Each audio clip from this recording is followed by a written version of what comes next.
Tudo bem, meus camaradas, minhas camaradas? Como vocês estão? Espero que estejam todos bem.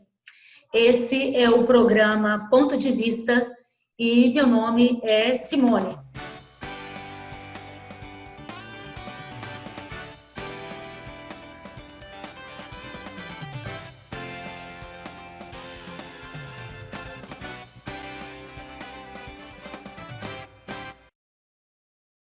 Hoje nós vamos entrevistar a doutora Angelita Cristine de Mello, minha amiga querida, muito tempo que a gente não se fala pessoalmente, mas vamos estar conversando um pouco sobre os medicamentos que já estão em uso para o tratamento da Covid-19, né? Nós estamos nesse período de pandemia todos muito apreensivos, com muitas dúvidas, muita ansiedade com relação, né, a quando nós vamos poder voltar a viver um novo normal, né, Angelita? E todos preocupados se os medicamentos que estão aí no mercado, se eles realmente têm uma eficácia, o que já está sendo estudado, o que a gente já tem de comprovação com relação a esses medicamentos que estão sendo utilizados. Lembrando também que medicamento, um insumo importante que nos ajuda, né, a combater as nossas doenças, e hoje em dia a gente já tem muito medicamento no mercado e portanto, a gente consegue até uma qualidade de vida maior devido a esses medicamentos, mas medicamento é uma coisa que a gente precisa consumir com muita precaução, porque eles podem trazer mais efeitos adversos do que efeitos benéficos se não forem utilizados de forma adequada. Então, nós vamos estar conversando com a professora Angelita Cristine. Ela é professora associada da Universidade Federal de São João del Rei, na área de farmácia clínica, e é diretora de formação da Sociedade Brasileira de Farmácia Clínica. Também é editora-chefe da Revista Brasileira de Farmácia Hospitalar e Serviços de Saúde. E é uma dos membros, né, do Comitê de Enfrentamento à Covid-19 de Divinópolis, que é a cidade onde ela mora. Então, é um prazer, uma satisfação estar aqui hoje conversando com você, Angelita. Gostaria que você começasse a falar um pouco para a gente como os medicamentos eles são aprovados, como eles são lançados no mercado para determinado tipo de tratamento, né, de doenças, e como que se dá essas investigações para o lançamento desses medicamentos no mercado. Então, Simone, antes de mais nada, eu quero agradecer imensamente esse convite, falar com a amiga querida, né, é muito importante, e sobre esse tema que é muito caro, né, para esse momento de vida que a gente está, né, essa situação difícil, essa angústia de todo mundo é perfeito, e essa pergunta é maravilhosa. O que eu queria dizer?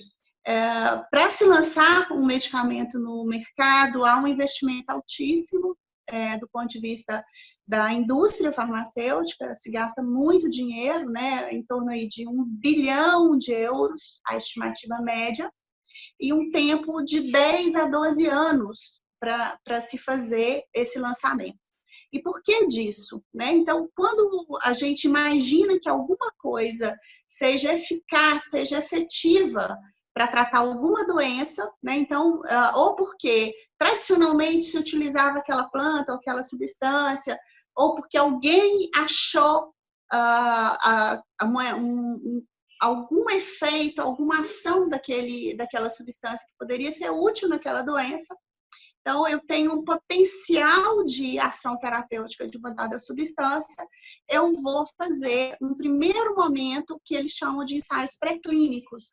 É aquela teste no laboratório, é quando aquela substância é testada num camundongo ou numa cultura de células. E aí, se ela tiver algum efeito, ela passa para os estudos, para a próxima fase, que a gente chama de ensaios clínicos.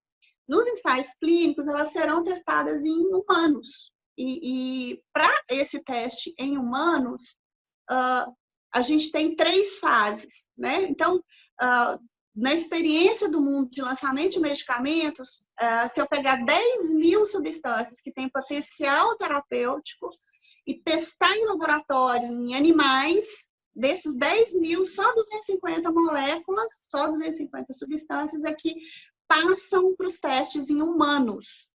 E aí, nos testes em humanos, a gente tem 3 fases. A fase 1, eu quero saber se essa substância mata a pessoa, né? Então, eu vou administrar essa substância em pessoas saudáveis e ver se essas pessoas saudáveis sobrevivem ou se elas desenvolvem alguma doença. Se as pessoas saudáveis tolerarem bem o medicamento, ele sai da fase 1 e passa para a fase 2. Na fase 2, eu testo essa substância num grupo maior de pacientes doentes, não gravemente doentes, mas eu testo num número maior, e eu vou querer saber se ela faz efeito e se os doentes vão tolerar esse medicamento. Então, ela passando para a fase 2, passando da fase 1 para a fase 2, dessas 250 que ficaram das 10 mil, só sobram habitualmente 5. E aí, nas 5, eu vou para a fase 3. Na fase 3, eu quero saber qual que é a dose, qual que é a posologia e saber quais são os efeitos tóxicos desse medicamento mais comuns. Bom, se ele tiver um bom resultado na fase 3, a indústria farmacêutica vai fazer o quê? Apresentar esses resultados para a autoridade sanitária, no nosso caso a Anvisa, e a Anvisa vai avaliar. E aí ela pode aprovar a utilização desse medicamento na população em geral, em massa, em larga escala. Feito essa aprovação, o que é que acontece? Esse medicamento ele vai, então, ser usado por grupos que tradicionalmente não fazem parte dos estudos e vai ser usado do jeito que a gente usa no cotidiano, porque nesses ensaios clínicos, a forma de usar é muito padronizada. Os doentes eles não são graves, eles não esquecem de tomar, e a gente sabe que no dia a dia, com a correria, fica mais difícil e a complexidade desse uso aumenta. Então, na fase 4, a gente vai fazer a vigilância de uso. Então, dessas 10 mil substâncias que iniciaram os testes, chegam na fase 4 somente uma substância. E por que isso é importante a gente pensar? A gente está agora com uma doença nova, que tem 6 meses, um pouquinho mais de 6 meses de vida, e a gente tem um processo de nascimento de novos fármacos que dura de 10 a 12 anos, né? E a gente precisa, então, de garantir, né, que a gente tenha tratamento, esse é o desejo de todo mundo, mas a gente também tem que garantir que os medicamentos que vão ser utilizados, eles tenham segurança suficiente, porque a gente sabe que o medicamento pode causar alguns, né? Quem nunca tomou um medicamento para dor de cabeça e teve, no mínimo, a dor de estômago, né? Então, esse é o processo, ele é um processo longo, é um processo caro. Você disse, então, que é uma média de 10 a 12 anos, né? Para colocar um novo medicamento no mercado. E esse longo caminho é para que todos os testes, né, sejam feitos, então, de eficácia, de toxicidade, para ver se isso não vai gerar nenhum efeito adverso nas pessoas, né? Exatamente isso. A gente já teve, né, esse caminho, ele já foi na história da humanidade, na história da nossa civilização, já foi mais curto. E a gente teve alguns acidentes importantes com novos medicamentos, as etapas, né, não foram exatamente essas, né? A gente teve acidentes aí, eu vou citar um que a gente inacreditável, né?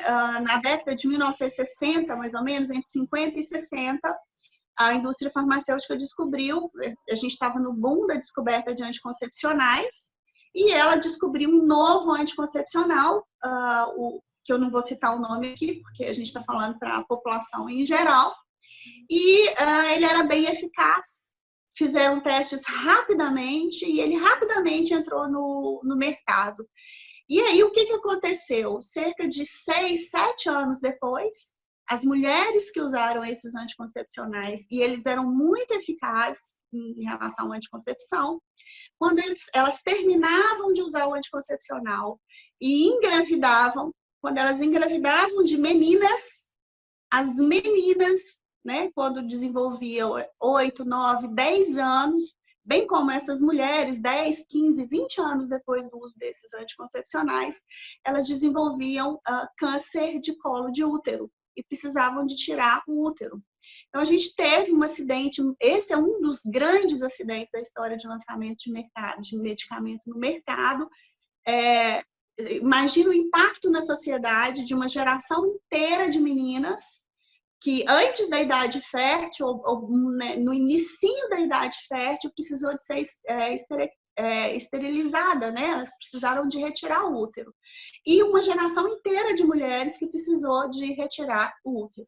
Então, depois desses acidentes, esse é um exemplo, mas existem vários outros exemplos, porque o efeito tóxico ele pode ser percebido imediatamente ou não, né? A gente precisa de ter uma garantia de que há uma chance mínima de uma toxicidade grave, né, daqui a alguns anos. Então, o tempo é longo para a gente garantir a certeza, né, ou minimizar a chance de um efeito indesejável de longo prazo. Como esse, né? Imagina, você transmitir para sua filha um efeito adverso, que vai gerar aí a impossibilidade dela de ser mãe no futuro. Eu queria que você comentasse um pouquinho para a gente também, porque como a Covid é uma doença, né, nova, você também falou sobre isso, e os medicamentos que estão sendo utilizados para combater, né, a doença, seja o vírus ou os efeitos adversos que ela pode provocar,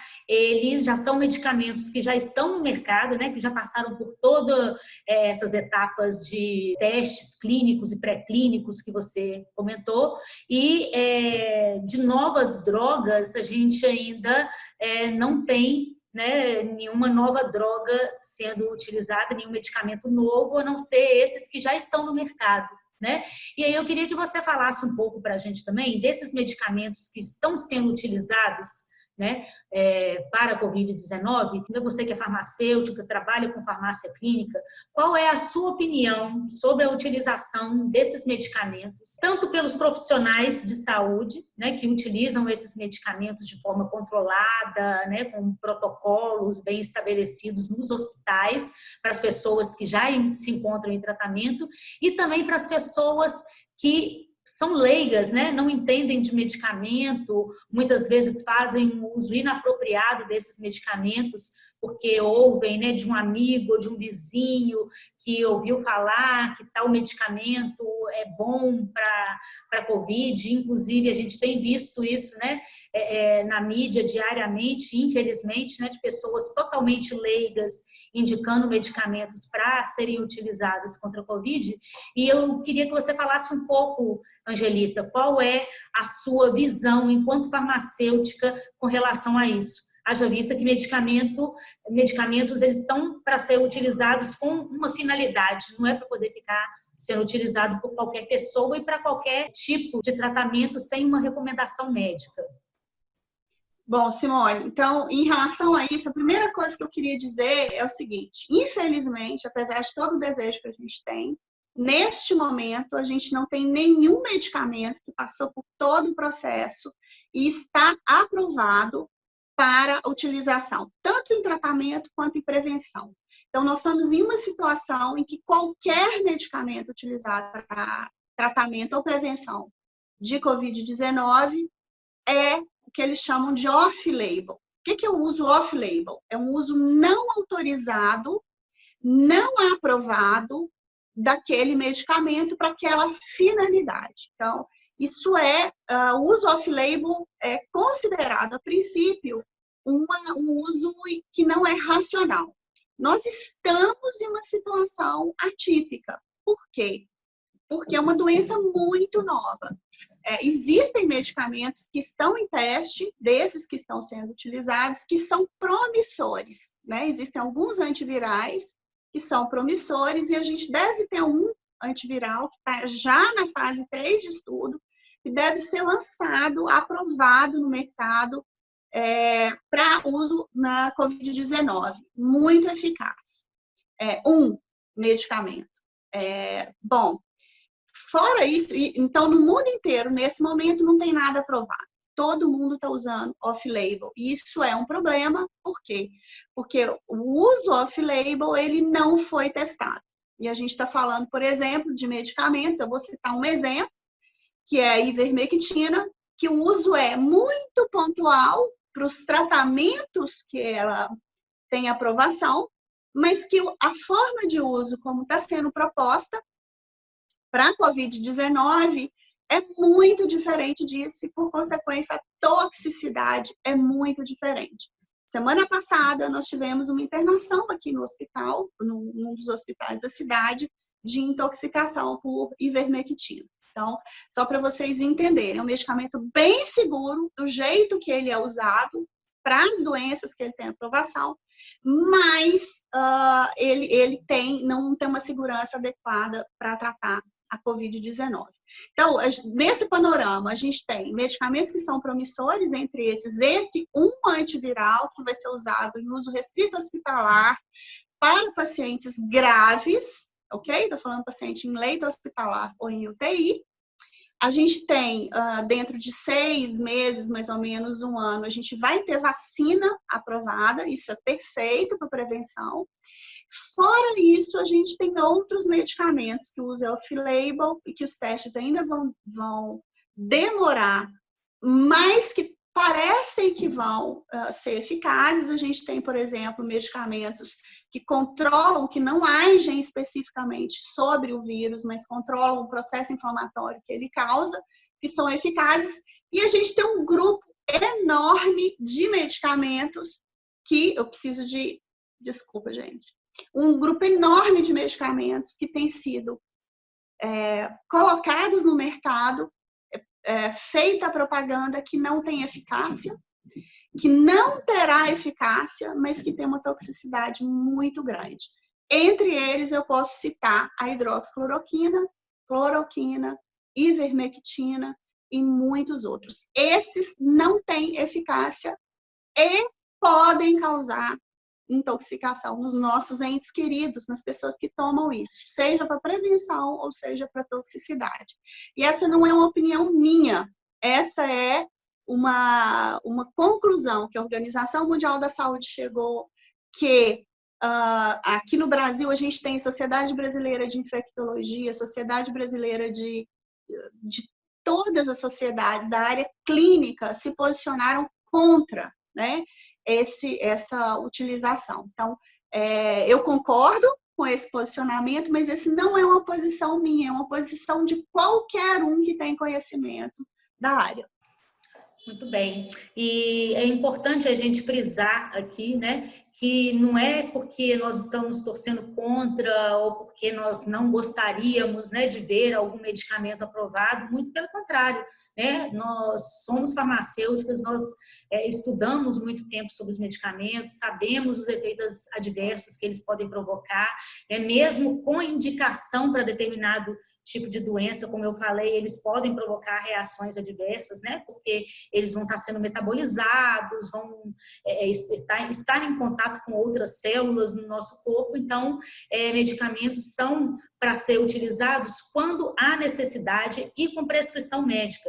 E aí eu queria entrar num tema um pouco polêmico, que é com relação à indicação desses medicamentos, né, como eu já falei antes, por pessoas que não têm formação na área e por pessoas que exercem cargos públicos importantes e que deveriam ter todo um cuidado, né, adicional por serem pessoas públicas, de informar a população, principalmente a população mais carente, a população que está mais vulnerável, né, que está tendo que sair das suas casas para poder trabalhar por conta de questões socioeconômicas mesmo, né? A maioria das pessoas no nosso país, se não trabalhar, não recebe salário no final do mês, muitos não conseguiram receber o auxílio emergencial, então precisam deixar as suas casas, né, para poder trabalhar e vão estar expostas e com medo, né, de estar expostas, acabam utilizando esses medicamentos de forma inapropriada, porque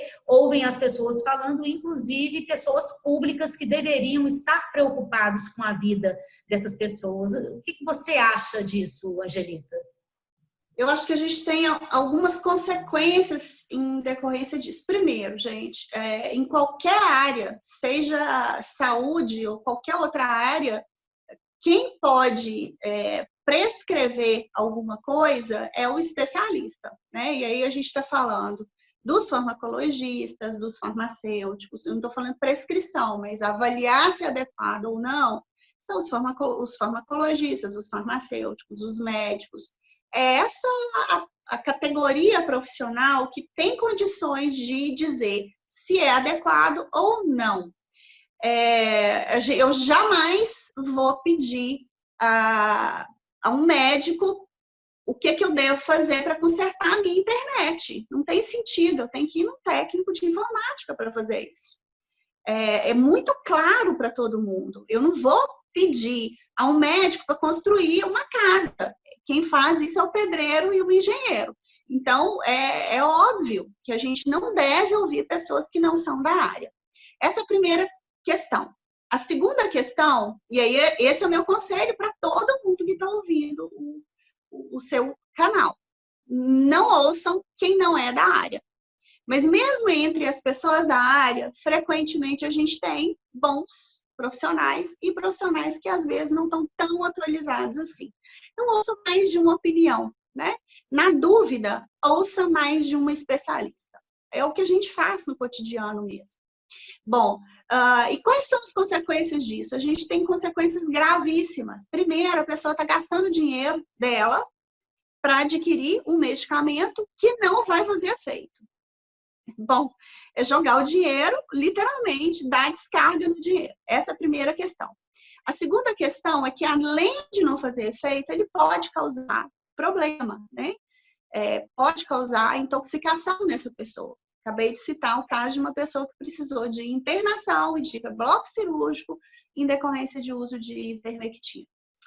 Isso acontece também com hidroxicloroquina e tudo mais. Bom, então, falta efeito, gasto meu dinheiro, me intoxico, corro o risco de me intoxicar, de apresentar um efeito tóxico, mas além disso, eu estou prejudicando as pessoas que precisam daquele medicamento. Então, a hidroxicloroquina, por mais que tenha toxicidade, ela é a única opção de tratamento para algumas doenças autoimunes.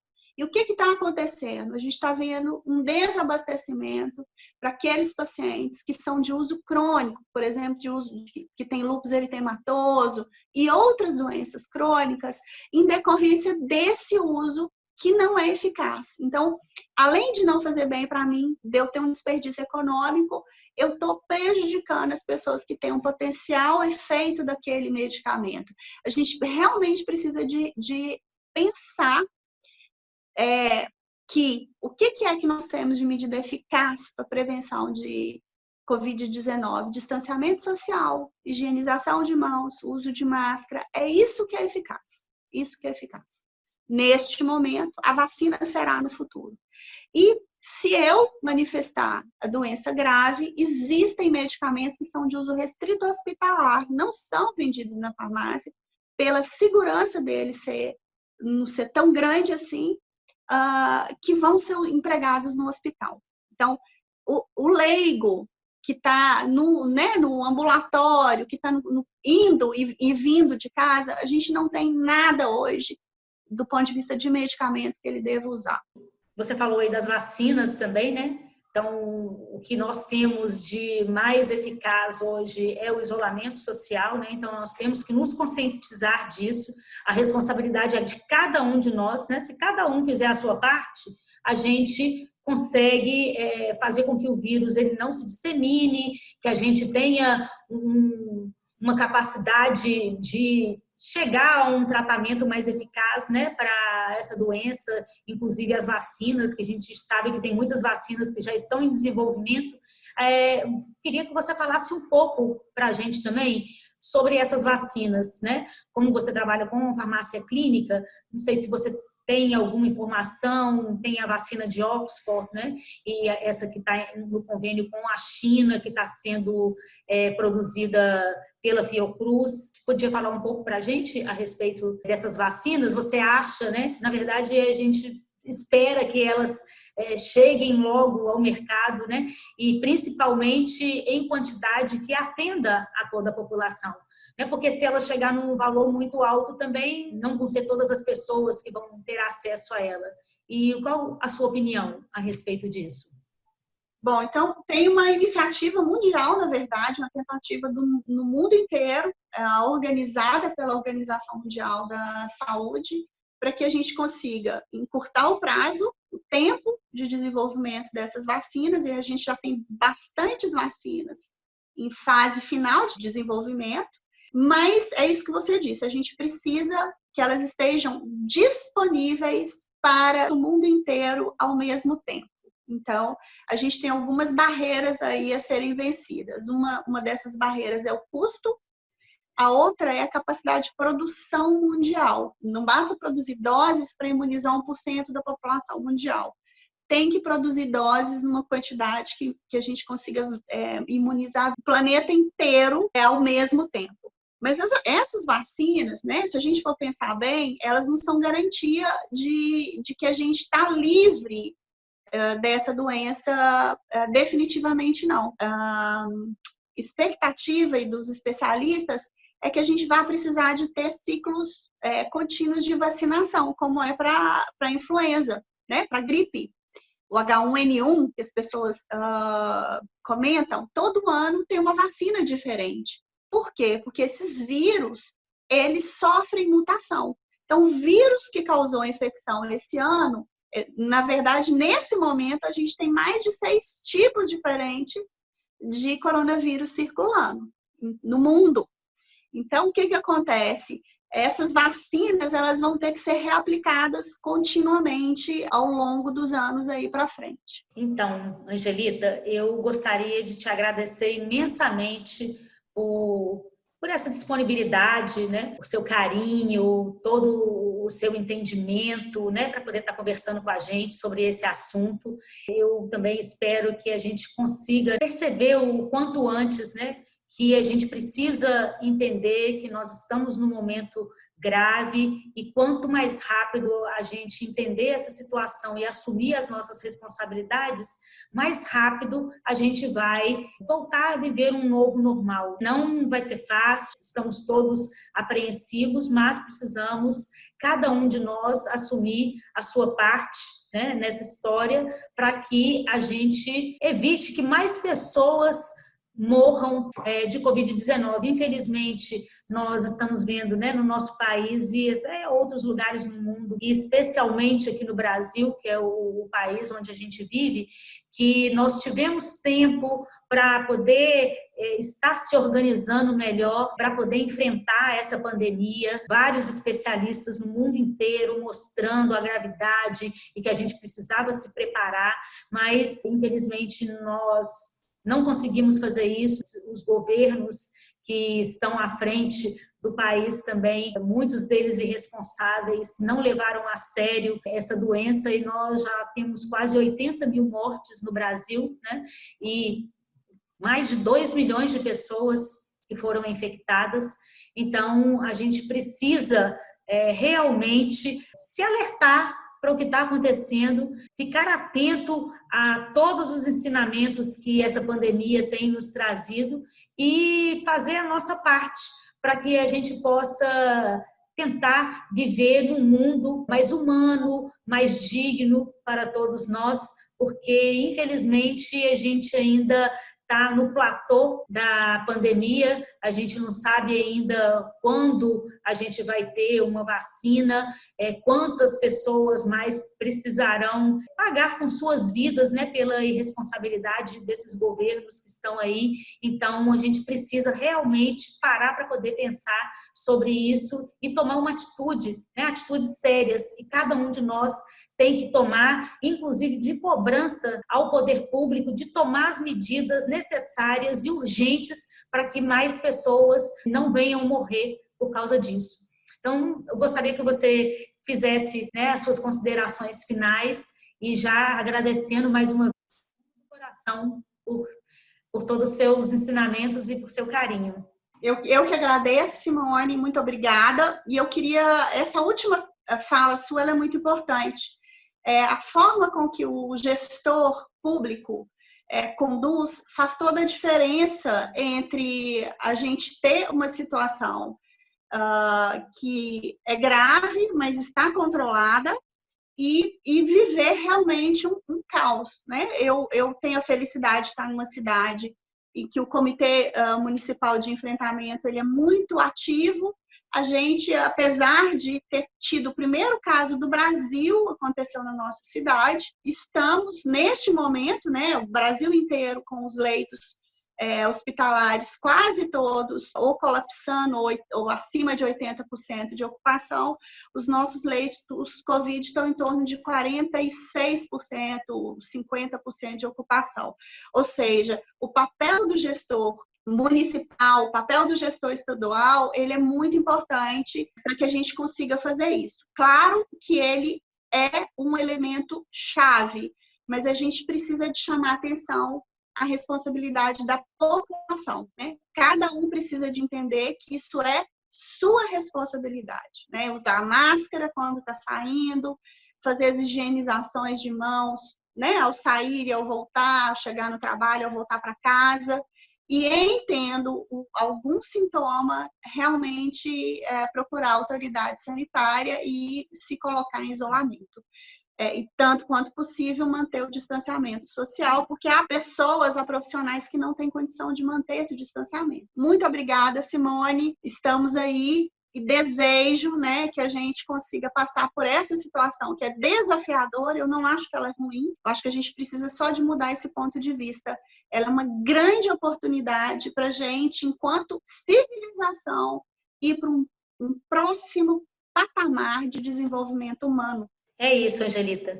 Então, conversei hoje com a doutora Angelita Cristine de Mello, ela, né, que é professora da Universidade Federal